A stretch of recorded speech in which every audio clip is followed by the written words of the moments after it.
Today I will talk about how can you disable show image previews on your Slack app. We could to figure out this solution or know how you can do that on your app. So you just follow these ways, then it's going to work with you. So all you have to do, you just go here above your photo profile, click on it here. Then it's going to take you to this list. It's going to show for you like this. Then all you have to do now, you just click here on preferences, click on it here.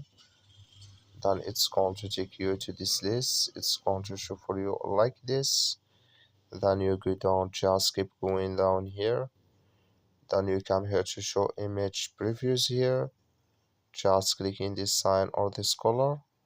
Like you see color it's gone, that's mean here show image previews, it's disabled with us now. That's all you have to do. That's all. Thank you for watching. Don't forget to support us by liking, subscribe.